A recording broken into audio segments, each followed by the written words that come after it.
तो आज मैं यहाँ अगरतला में आया था, एक सामाजिक सम्मेलन रखा गया था। उसमें दलित, आदिवासी, ओबीसी और जनरल कैटेगरी के महिलाएं और नौजवान लोग, बुजुर्ग लोग उपस्थित थे। और उसमें मैंने ऐलान किया है कि भाई त्रिपुरा को मैक्सिमम मदद करने की भूमिका मोदी सरकार की है। Narendra Modi government is also very interested to support Tripura because the Chief Minister of Tripura, Biplab Kumar, is also my good friend and he is an active man. He is also supporting all the people from Tripura. The scheduled caste population is near about 18% here. And our Chief Minister, Biplab Kumar, is also supporting scheduled caste community also. Therefore, I thanks to Biplab Kumar. He is a very active BJP Chief Minister. Tripura is a small state, but Tripura is also a very important state in India. And now BJP win the election. Biplab Kumar became the Chief Minister of Tripura. Tripura के मुख्यमंत्री बिप्लब कुमार बने, बहुत अच्छा काम कर रहे हैं। और अगली बार भी जब 2023 में जब चुनाव आएगा तब जरूर बीजेपी जीतेगी और बिप्लब कुमार जरूर दोबारा मुख्यमंत्री को बन सकते हैं। तो जो मेरी रिपब्लिकन पार्टी है, रिपब्लिकन पार्टी सत्यजीत दास जो मेरे बाजू में बैठे हैं, इनको हमने रिपब्लिकन पार्टी का स्टेट प्रेसिडेंट बनाया और वो मतलब जनरल कैटेगरी से आते हैं, लेकिन उसके बावजूद भी डॉक्टर बाबा साहब अम्बेडकर जी की विचारधारा को मानने वाले वो है। और इसीलिए मेरे लीडरशिप में जो रिपब्लिकन पार्टी है, तो रिपब्लिकन पार्टी को त्रिपुरा में लाने की कोशिश यहाँ सत्यजीत दास ने की है। और आज सामाजिक सम्मेलन था, लेकिन पूरा हॉल भरा हुआ था और कम से कम 1,500-2,000 लोग उसमें मौजूद थे। तो मैंने वहाँ लोगों को भी बताया कि मेरा मंत्रालय सामाजिक न्याय वाला मंत्रालय है। My ministry is also giving the social justice to everybody and my ministry is also giving the justice not only social justice but economic justice also, because the Dalit community also their poor community, and my ministry is also giving more support to the Dalit community, OBC community, disabled community, old community.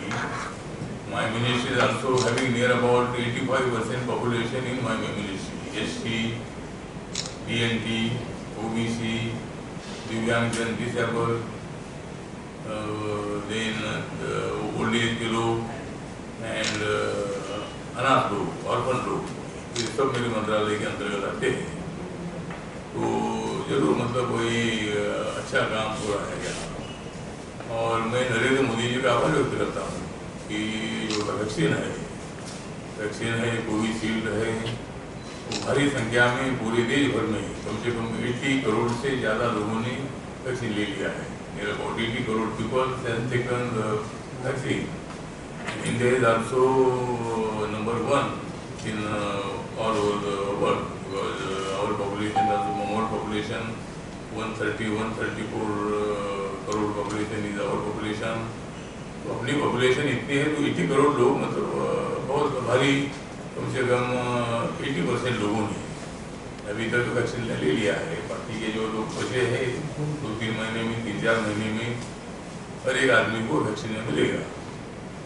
इसलिए नरेंद्र मोदी जी ने बहुत अच्छा काम किया है।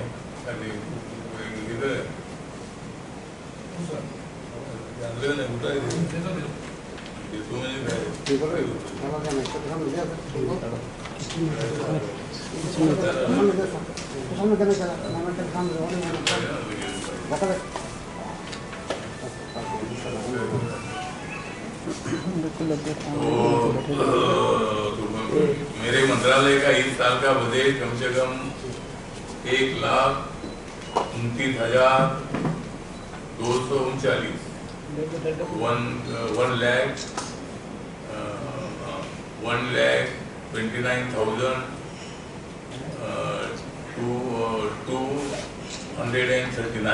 crore. This year my Mantralaya budget is there. There is another budget for Reddy community.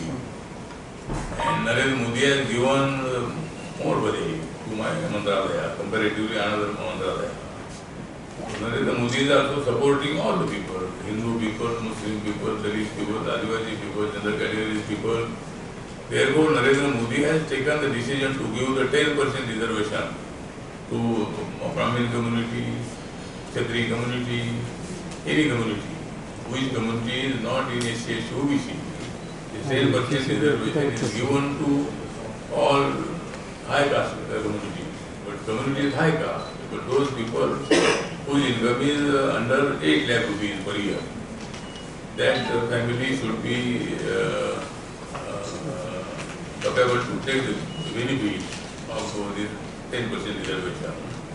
And OBC reservation is also on caste basis, but there is also the limit, 8 lakh would be the limit. Every family income is under 8 lakh rupees.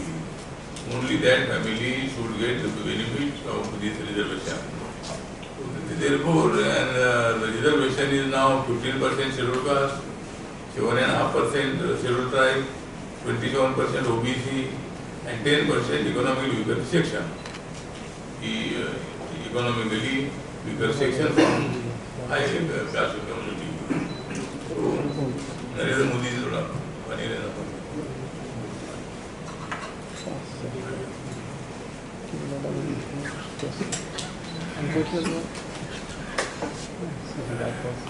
तो नरेंद्र मोदी जी का government सबको साथ देता है, सबका साथ, सबका विकास, सबका विश्वास। आज जिस अधिकारियों के साथ मेरी मीटिंग हुई और मैंने पूरा रिव्यू लिया कि भाई हमारे मंत्रालय का कितना बेनिफिट आपको मिल रहा है, तो मतलब यहाँ मैंने जो रिव्यू लिया है उसमें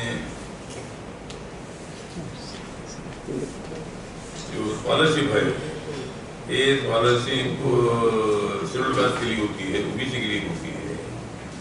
और यहाँ पोस्ट मैट्रिक स्कॉलरशिप के 70,868 इतने स्टूडेंट है और प्री मैट्रिक के 40,751 इतने।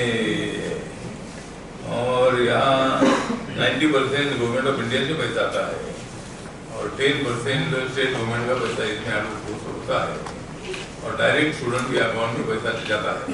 इसी तरह इसमें कोई ये नहीं है। मैं त्रिपुरा के सवर्ण लोगों का थैंक्स करता हूँ। यहाँ दलित और सवर्ण ऐसा विवाद बिल्कुल नहीं है। दूसरे राज्यों में एट्रोसिटी केसेस बहुत ज़्यादा होती है, लेकिन त्रिपुरा में मैंने लिया कि 18-19 में एक केस हुई है, 18-19 में, 19-20 में 2 केस हुई है, 20-21 में 0 केस है, तो एक भी केस नहीं है। तो दलित समाज को मतलब बहुत अच्छी तरह कोऑपरेट करने का काम यहाँ के सवर्ण लोग कर रहे हैं, इसलिए सबसे कम ये आंकड़े है। So I thanks to all the high caste community. They are also supporting to the Dalit community. और अभी इंटरकास्ट मैरिज का मैंने लिया 4 साल में 17 इंटरकास्ट मैरिज के आंकड़े है। यहाँ रेसिडेंशियल स्कूल जो है ये एक ही है, तो मैंने अधिकारियों को बोला कि रेसिडेंशियल स्कूल ज़्यादा होना चाहिए, हर जिले में 1-2 होना चाहिए। 18% दलित की पॉपुलेशन है, तो आपने ज़्यादा से ज़्यादा एनजीओ के माध्यम से ये रेसिडेंशियल स्कूल देना चाहिए। उसके लिए पूरा पैसा देने के लिए तैयार है, ऐसा मैंने आश्वासन दे दिया है। उसके साथ साथ जो इंटरकास्ट मैरिज है, जो मैंने बोला कि 4 साल में 17 इंटरकास्ट मैरिज हुए थे और मेरा मंत्रालय डॉक्टर अम्बेडकर फाउंडेशन है, वो 2.5 लाख रुपये देता है। My ministry doctor Ambedkar foundation Dr. Ambedkar Foundation is giving 2,50,000 rupees to those couples, those who are married, they have taken the interest marriage. That this is also old age home scheme is also there. and only 4 old age homes are in all over the state. 3 NGO and 1 government, Tripura government started. But I have given the assurance to the officer, that is the centre proposal. Definitely near about 10-15 old age homes should be here, and definitely my Mantralaya should give full support, full money to this old age home. Disable जो community है उनका 89,000 total यहाँ संख्या है, और all India में 2,67,557 as per 11 census. दिव्यांग जन डिसेबल की संख्या 2,67,557 इतनी है, लेकिन त्रिपुरा में 89,000 है, और यहाँ कम से कम 70,000 लोगों को पेंशन मिलती है पर मंथ 1,000 रुपये। तो एक अच्छी स्कीम है। और उसी तरह मतलब यहाँ ओबीसी का परसेंटेज 27% है, और सफाई मजदूर जो है ये कम से कम 7,851 है। तो हमारे मंत्रालय का विषय है कि जो मैनुअल स्कैवेंजर है, तो मैनुअल स्कैवेंजिंग पूरी बंद करने का कानून 2013 में हुआ है, लेकिन कुछ जगह पर मैनुअल स्कैवेंजर काम होता है, लेकिन त्रिपुरा में एक भी मैनुअल स्कैवेंजर नहीं है। बहुत अच्छी बात है। और मैनुअल स्कैवेंजर का रिहेबिलिटेशन करने की जिम्मेदारी हमारी मंत्रालय की है। उनको 40,000 रुपये हम देते हैं, जो सफाई मजदूर फाइनेंस कॉर्पोरेशन उसके माध्यम से बिजनेस के लिए पैसा देते हैं, और उनको उस हाथ से महिला ढोने का काम पूरा बंद होना चाहिए। इसके लिए हमारी कोशिश जारी है।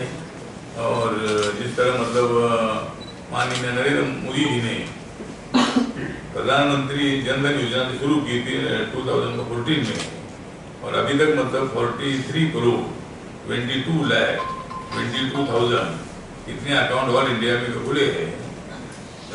43 करोड़ 22,22,000 इतने अकाउंट खुले हैं, और त्रिपुरा में 8,36,000 इतने अकाउंट खुले हैं। प्रधानमंत्री मुद्रा योजना जो है, जो 50,000 से लेकर 10,000 तक विदाउट गारंटी बैंक को लोन देने का प्रधानमंत्री जी का आदेश है, और उसमें 2015 में शुरू हुई, और अभी 2021 तक कम से कम 30 करोड़ 92,60,000 इतने लोगों को लोन मिला है। और त्रिपुरा में देखा जाए तो 19,46,000 इतने लोगों को लोन मिला है। प्रधानमंत्री जो उज्ज्वला योजना है, जो उज्ज्वला योजना जो गैस खरीदने की योजना है, 2016 में शुरू हुई, और 2020 मार्च तक कम से कम 8,16,000 इतने लोगों को गैस कनेक्शन मिला है। और त्रिपुरा में 2,67,000 इतने लोगों को गैस कनेक्शन मिला है। प्रधानमंत्री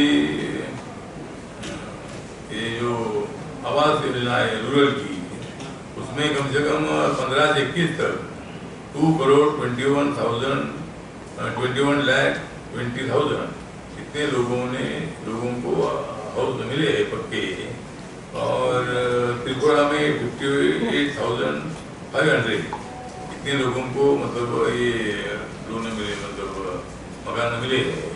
प्रधानमंत्री आवास योजना जो अर्बन है, अर्बन में 50,20,000 इतने लोगों को हाउसेज मिले हैं, और त्रिपुरा में 53,000 हाउसेज मतलब उत्पन्न चुके हैं। इसी तरह बहुत सारी जो योजनाएं हैं।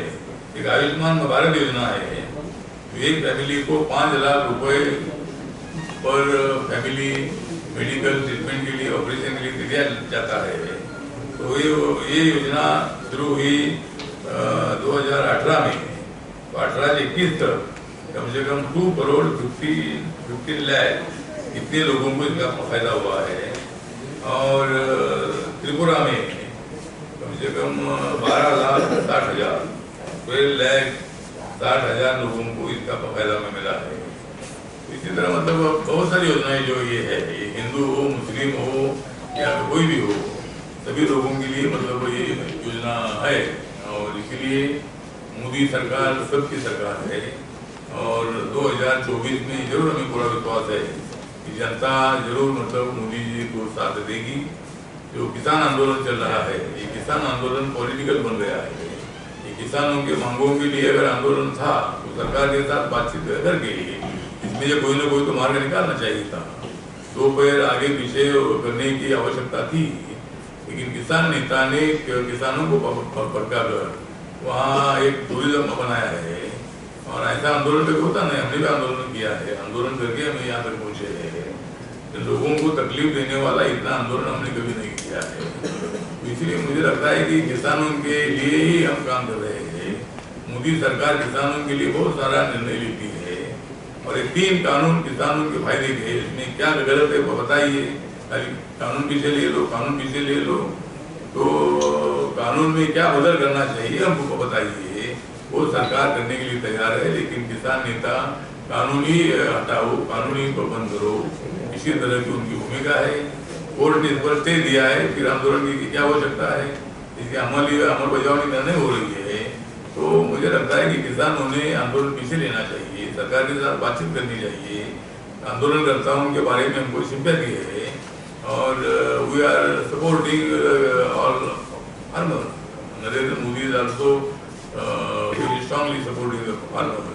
But these 3 laws are very important laws for development of farmers.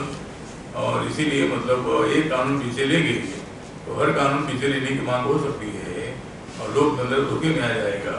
Parliament को कोई काम नहीं रहेगा।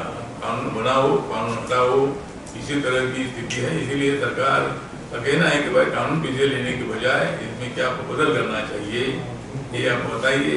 नरेंद्र सिंह तोमर जी के साथ बहुत बार मीटिंग हुई, लेकिन किसान नेता मानने के लिए तैयार नहीं है। तो इसी तरह मुझे लगता है कि हम सब लोग किसानों के फायदे का विचार करने वाले लोग हैं और हम आगे चल बढ़ेंगे। सर, दिल्ली में जो किसान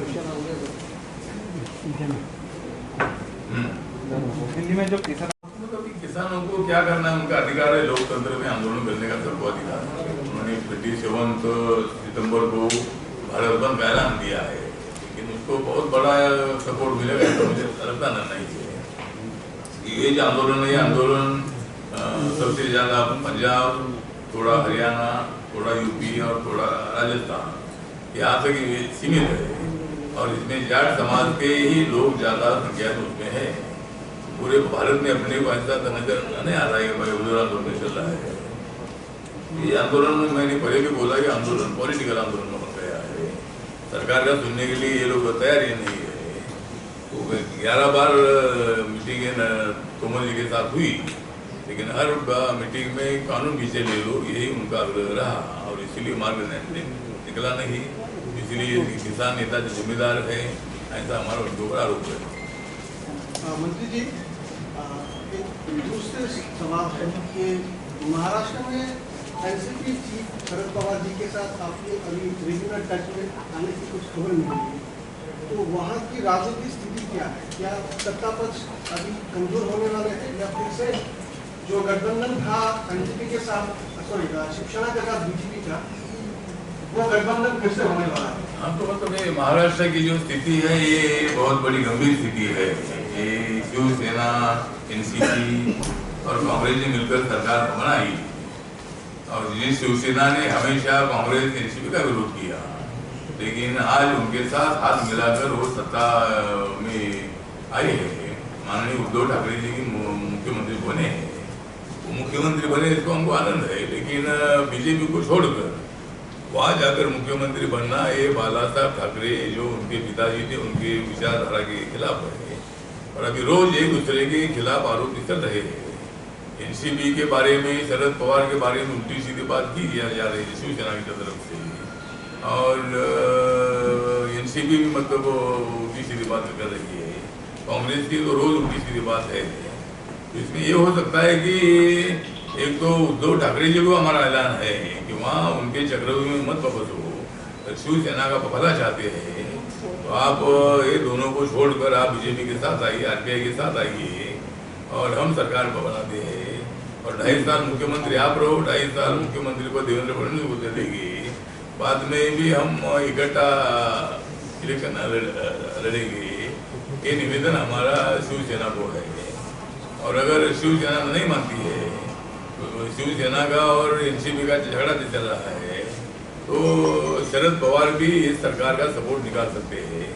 शरद पवार इस सरकार का सपोर्ट निकालेंगे तो सरकार गिर जाएगी और फिर शरद पवार जी और बीजेपी एक साथ आ सकती है और सरकार बन सकता है। तो ऐसा जो माहौल है ये तीनों का बटने वाला नहीं है, ये तो आपस में रोज इनके एलिगेशन चल रहे हैं। तो ये दो प्रस्ताव हमारे सामने, एक उद्धव जी शिवसेना उद्धव जी बीजेपी के साथ आए, या अगर उद्धव जी नहीं आते हैं तो शरद पवार जी ने अपना अपमान इतना हो रहा है तो वहाँ ना उन्होंने मतलब यहाँ आना चाहिए। और शरद पवार पर आरोप है कि भाई इन्होंने कांग्रेस पार्टी के पीठ में खंजर घुसा है, लेकिन मैं तब शरद पवार जी के साथ था, कांग्रेस पार्टी के साथ में था, एनसीपी के साथ में था।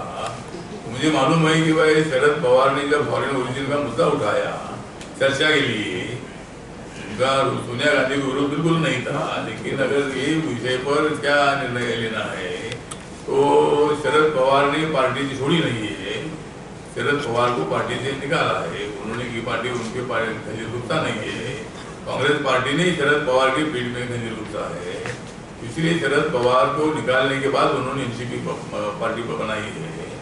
ये आरोप रोज चल रहे हैं। शरद पवार हमारे अच्छे मित्र है, उनके बारे में हमको बहुत आदर भी है, लेकिन शिवसेना के लोग शरद पवार के बारे में अगर इतनी उल्टी सीधा बात करती है तो उन्होंने इनके साथ रहना अच्छी बात नहीं है, उन्होंने बाहर निकलना चाहिए, ऐसा एनसीपी को मेरा आह्वान है। सर आपका पार्टी त्रिपुरा में विस्तार कर रहे हैं, तो आने वाले जो 24 आने वाले जो अगले विधानसभा 23 में जो इलेक्शन होने वाले हैं उसमें क्या आप लोग मेरी पार्टी जो है ये बीजेपी के साथ अलायंस में एनडीए में है, लेकिन अभी त्रिपुरा में हमारी पार्टी अच्छी बढ़ रही है। मैं पहली बार जब आया था तब इतना 2-3 प्रोग्राम अच्छे हुए थे, उतना रिस्पॉन्स नहीं मिला था, लेकिन अभी दूसरे बार 3 साल के बाद जब मैं इधर आया तो बाद मुझे माहौल अच्छा नजर आया। जो फॉल था, जो मैंने पहले भी बोला कि उसमें 1,500-2 हज़ार लोग उसमें आए थे, और इसीलिए पार्टी अगर हमारी बढ़ेगी तो 2023 में रिपब्लिकन पार्टी को सीटों पर डिमांड में करेगी। और विप्लव कुमार हमारे अच्छे मित्र है, जेपी नड्डा जी को मैं मिलूंगा, अमित भाई को मैं मिलूंगा, और त्रिपुरा के इलेक्शन में आरपीआई बीजेपी के साथ रहेगी। ठीक है, थैंक यू। त्रिपुरा में ओल्ड एज होम ज्यादा होना चाहिए। मतलब हमारा कहना है कि जो स्कीम है हमारी, तो और मंत्रालय की स्कीम है वो ज़्यादा से ज़्यादा यहाँ हम देने के लिए तैयार है, लेकिन जो प्रपोजल हमारे पास आना चाहिए ओल्ड एज होम का एनजीओ के माध्यम से अगर हमारे पास ऑनलाइन भर के आता है तो उसको मंजूरी देंगे। और यहाँ मेरा मानना है कि 8-10 ओल्ड एज होम होना चाहिए, एक 15-20 रेसिडेंशियल स्कूल होना चाहिए शेड्यूल कास्ट के बच्चों को। अभी जो मैंने बताया ना, अभी 4 ओल्ड एज होम है, उसमें एक गवर्नमेंट का है, ओनली 4 है, उसमें ये गवर्नमेंट का है, 3 एनजीओ के है, और रेसिडेंशियल स्कूल का भी एक ही है, 15-20 होना चाहिए। तो हमारे पास प्रपोजल आया नहीं तो हम ऐसा नहीं दे सकते, तो हमने अधिकारियों को बोला है कि प्रपोजल भेजो और पैसा हम देने के लिए तैयार है। तो ये हमने अधिकारियों को बोला है। पूरा पैसा की सेंट्रल गवर्नमेंट जाएगा। मतलब जो स्कीम है, जो रेसिडेंट स्कूल के लिए 20-25 लाख रुपए मिलते हैं, ओल्ड एज होम के लिए भी 18-20 लाख रुपए मिलते हैं साल भर के लिए, 25 का यूनिट का होता है। ऐसी अलग अलग स्कीम है, तो अगर हमारे पास प्रपोजल आएगा तो हम पूरा मंजूर करेंगे। आप देने के लिए तैयार थे? हम देने के लिए तैयार है, लेकिन प्रपोजल हमारे पास आना चाहिए। प्रपोजल आने के बाद हम पैसा देंगे। एक तरीके से तो ये भी अच्छा है कि there are less numbers of old age homes. That means children are not sending their parents to the old age home. Right? It's good. क्या बता रहे? Socio condition. मेरा मतलब है सर, मेरा मतलब है यहाँ पे कम ओल्ड एज होम है, इसका मतलब है कि अपना बच्चा लोग अपने पेरेंट्स को ओल्ड एज होम में जाने नहीं देता। ये भी अच्छी बात है ना। एक अच्छी बात है कि जहाँ माँ बाप होते एजेड होते हैं तो बहुत सारे लोग माँ बाप को नहीं संभालते, इसलिए ओल्ड एज होम की स्कीम है। लेकिन एक बात अच्छी है कि अगर यहाँ ज़्यादा ओल्ड एज होम नहीं है, इसका मतलब यहाँ के बच्चे अच्छे हैं और अपने माँ बाप को संभाल रहे हैं, तो एक बात अच्छी है कि उनका आभार व्यक्त करता हूँ। लेकिन बहुत सारे बच्चे दीपिका सुनकर वो माँ बाप को बोलते हुए हम नहीं संभालेंगे, ऐसा भी होता है। ठीक है, तो आपका सवाल बहुत अच्छा है कि यहाँ ओल्ड एज कम होने का कारण ये हो सकता है कि यहाँ अपने बच्चे माँ बाप को संभाल रहे हैं, उनका मैं आभार व्यक्त करता हूँ। त्रिपुरा में सोशियो इकोनॉमिक कंडीशन अच्छा है। त्रिपुरा में सोशियो इकोनॉमिक कंडीशन क्या अच्छा है? तो त्रिपुरा में जो सोशल कंडीशन जो है, सोशल ना क्या बोला, सोशल कंडीशन तो अच्छी है कि जैसा दलित पर अत्याचार करते हैं वो दलित और सवर्ण एक साथ आगे जा रहे हैं। अभी मेरे पार्टी का अध्यक्ष सत्यजीत सवर्ण, लेकिन मैं दलित हूँ, मैं बुद्धिस्ट हूँ, तो हम सब एक साथ हैं, इसलिए सोशल कंडीशन अच्छी है। अभी इकोनॉमिक कंडीशन उतनी ठीक नहीं है। यहाँ बेरोजगारों के लिए रोजगार के लिए कोई फैक्ट्री नजर आनी चाहिए, उसके लिए मैं मुंबई को कोशिश करूँगा। मुंबई में बहुत सारे टाटा, बिरला, मफतलाल, गरवारे, बजाज सब बड़े उद्योगपति हैं, उन्होंने कुछ इंडस्ट्री अगर यहाँ लगाते हैं तो यहाँ का अनएम्प्लॉयड को एम्प्लॉयमेंट मिल सकता है। उसके लिए दिल्ली के लोगों ने, मुंबई के लोगों ने यहाँ त्रिपुरा जैसे राज्य में आना चाहिए और उसके लिए मैं कोशिश करूँगा। लेकिन यहाँ के लोगों ने भी कुछ इंडस्ट्री खड़ी करनी चाहिए। जिस तरह MSME डिपार्टमेंट है, लघु उद्योग, तो वहाँ अगर 1 करोड़ का प्रोजेक्ट है तो वहाँ 90 लाख रुपए सरकार के अनुदान मिलता है। खाली 10 लाख रुपए अपना बफर नहीं करता और 90 लाख रुपए अनुदान मिलता है, वो कोई रिटर्न करने की आवश्यकता नहीं है। ऐसे छोटे मोटे उद्योग लाएंगे तो 100-200 लोगों को रोजगार मिलता है। तो यहाँ के लोगों ने भी, सुशिक्षित बेरोजगारों को मेरा आह्वान है कि आप भी अपने पैर पर खड़ा रहकर आप दूसरे नौजवानों को नौकरी दे दीजिए। और बहुत सारे प्रोजेक्ट है, मेरा वेंचर कैपिटल फंड नाम का मेरा स्कीम है मेरे मंत्रालय का, उसमें 15 करोड़ तक हम पैसा दे देते हैं और उसमें 75% पैसा हमारा होता है, 25% पैसा हमको भरना पड़ता है। वो उद्योग वहाँ जाएगा तो 50, 100, 150 लोगों को रोजगार मिलता है। ऐसे लोकल लोगों ने भी रोजगार में स्वयं रोजगार की तरफ ध्यान देने की आवश्यकता है और ऐसा होगा तो बहुत सारा एम्प्लॉयमेंट बढ़ेगा और त्रिपुरा का अच्छा मतलब कल्याण होगा। और तो त्रिपुरा में क्यों उद्योगी नहीं आ रहा है? शिल्प उद्योगी त्रिपुरा में क्यों नहीं आ रहा है? क्यों नहीं आ रहा है? ये त्रिपुरा बहुत लंबा है और ये भी ट्रांसपोर्टेशन का भी विषय है, तो इसीलिए कुछ लोग नहीं आना चाहते हैं। लेकिन अगर बाहर के नहीं आना चाहते तो जो मैंने अभी बोला कि यहाँ के लोगों ने, सुशिक्षित बेरोजगारों ने नौकरी की तरफ ना ले जाती हुई हम स्वयं रोजगार शुरू करेंगे, उससे भी मतलब हजारों लोगों को रोजगार मिल सकता है। वो भी होना चाहिए और वही फैक्ट्री को हम कोशिश करेंगे। ठीक है, थैंक यू। आप सब लोग पत्रकार आए, थोड़ा हमको देर हो गया, इसीलिए थोड़ा क्षमा चाहते हैं और आप यहाँ देर